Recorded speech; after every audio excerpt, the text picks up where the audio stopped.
안녕하십니까. 박훈탁TV입니다. 미국이 안과 밖에서 통제력을 잃었습니다. 세상을 핵전쟁으로 몰아가는 11가지 현상이 있습니다. 미군이 우크라이나에 대한 통제력을 상실했으나 푸틴의 기지가 핵전쟁을 막고 있습니다. 하원의 FBI에 대한 통제력 상실은 미국의 내부 붕괴로 이어질 수 있습니다. 방송 전에 한 말씀 드리겠습니다. 여러분들 잘 아시다시피 제가 해임 취소 행정소송 진행하고 있습니다. 광주가 제기한 터무니없는 손해배상 청구 소송도 준비하고 있습니다. 제가 매우 어렵습니다. 여기 후원 계좌 있습니다. 자율 구독료 부탁드리겠습니다. 우리는 전쟁과 전쟁에 관한 소문의 시대에 살고 있습니다. 세상이 넘어서는 안 될 선을 넘어 우리를 밀어붙이는데 많은 시간이 걸리지 않을 것입니다. 대부분의 사람들은 무슨 일이 일어나고 있는지 전혀 관심을 기울이지 않고 있습니다. 우리의 정치 세력이 어떠한 종류의 핵분쟁에서도 우리를 지켜줄 수 있을 정도로 현명하고 유능할까요? 우리를 핵분쟁으로 몰아가는 11가지 현상이 있습니다. 첫째, 러시아가 벨로루시의 핵 배치를 위한 계약을 했습니다. 러시아와 벨로루시 국방장관이 목요일 벨로루시 영토에 러시아의 전술핵무기 배치를 위한 문서에 서명했다고 국영 타스통신이 벨로루시 국방부를 인용해서 보도했습니다. 두 번째, 미국과 대만 관리들이 대만을 미국의 핵 우산 아래 두는 것에 관해서 논의를 하고 있습니다. 미국이 일본과 한국에게 이미 제공한 중국의 잠재적 침략에 대비한 핵 우산에 대한 열망이 대만의 국방 전문가들로부터 지지를 받은 것으로 알려졌습니다. 세 번째, 러시아가 린지 그레이엄 미국 상원의원 체포영장을 발부했습니다. 젤렌스키 집무실에서 공개한 젤렌스키와 금요일 회담의 편집 영상에서 사우스캐롤라이나 상원의원 린지 그레이엄이 러시아인들이 죽어가고 있다면서 미국의 군사지원이 최고라고 말했습니다. 네 번째, 탈레반 고위사령관이 곧 이란을 정복한다고 주장했습니다. 탈레반은 일요일 아프가니스탄과 이란 사이의 물 분쟁으로 최소 3명이 사망하자 이란 정복을 위협했습니다. 탈레반이 공개한 비디오에서 탈레반 고위사령관은 탈레반이 미군보다 더 열정적으로 이란 이슬람 공화국의 혁명수비대와 싸울 것이라고 경고했습니다. 그는 탈레반 지도자들이 승인하면 탈레반이 곧 이란을 정복할 것이라고 덧붙였습니다.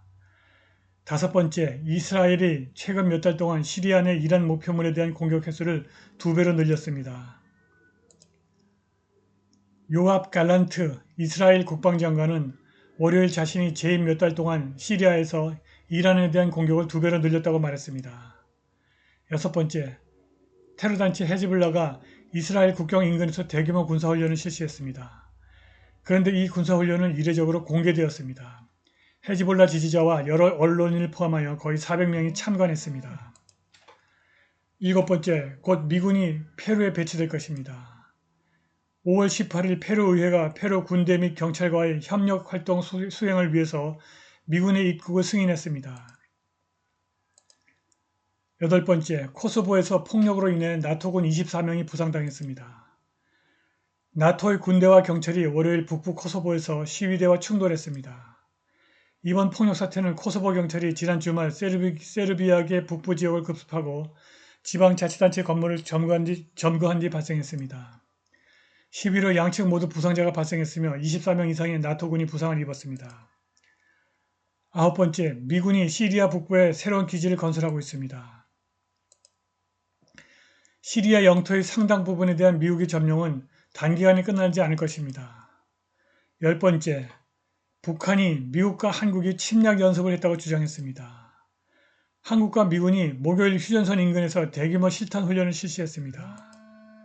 마지막 11번째, 안보 우려로 미 상원의원들에게 비상통신용 위성전화 수십 대를 지급했습니다. 의원들이 안보 위험에 대한 우려가 커지는 가운데 50명 이상의 상원의원이 비상통신용 위성전화를 발급받았다고 이 조치에 정통한 사람들이 CBS 뉴스에게 말했습니다. 위성전화는 100명의 상원의원 모두에게 제공되었고 상원의원들은 여행 중에도 위성전화를 휴대하게 됩니다. 가장 심각한 문제는 미국이 우크라이나에 대한 통제력을 잃었다는 것입니다. 러시아 영토에 대한 우크라이나의 공격이 미국의 통제를 받지 않는 것으로 알려졌습니다. 전쟁 초기에 젤렌스키는 협상으로 전쟁을 끝나려 했으나 미국은 우크라이나가 미국의 더 큰 목표를 위해서 계속 싸우라고 압력을 가했습니다. 1년이 지난 지금 우크라이나 전쟁이 잘 진행되지 않아 우크라이나는 후퇴할 수밖에 없습니다. 그런데 그것이 미국의 목표를 위태롭게 하는 방식으로 전쟁을 확대하는 형태를 취하고 있습니다. 우크라이나는 미국의 안보 이익을 해치는 방식으로 자국의 안보 이익을 추구하고 있습니다. 그들은 미국의 통제를 무시합니다. 수개월에 걸쳐 미국이 우크라이나가 빨간 선을 넘어들 허용했고 우크라이나는 이제 미국이 제공한 무기를 미국의 제한과 조건을 무시하고 사용하고 있습니다.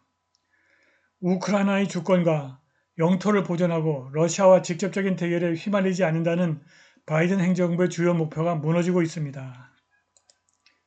뉴욕타임스는 미국 정보기관이 모스크바에 대한 드론 공격이 우크라이나의 특수군대 또는 정보부대 중 하나에 의해서 수행되었다고 믿고 있다고 보도했습니다. 5월 23일 러시아 벨고로드 지역에 대한 기습을 수행한 책임자 데니스 니키틴은 파이낸셜 타임스에 키예프가 그 작전에 서명했다고 말했습니다.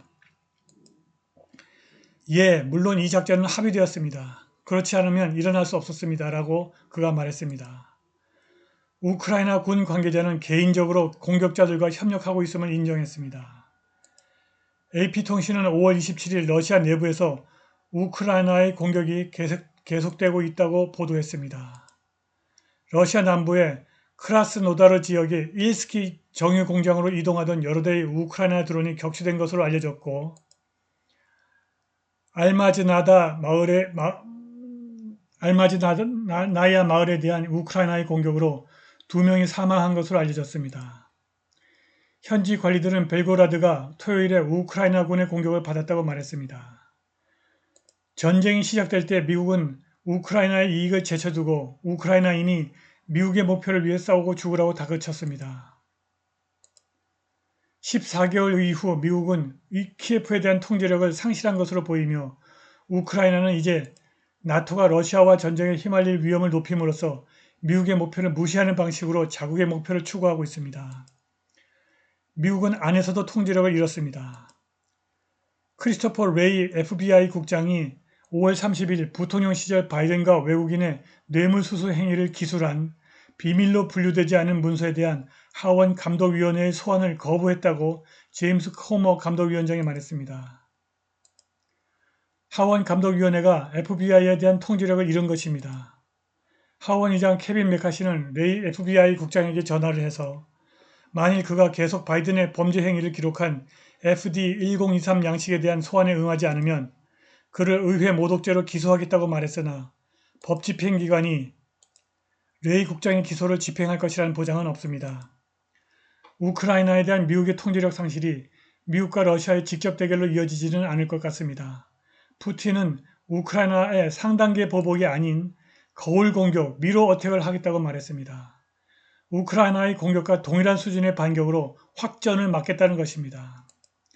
그러나 미국 안에서 하원 감독위원회의 FBI에 대한 통제력 상실은 미국을 안에서 무너뜨릴 것입니다. 오늘 방송은 여기까지입니다. 감사합니다.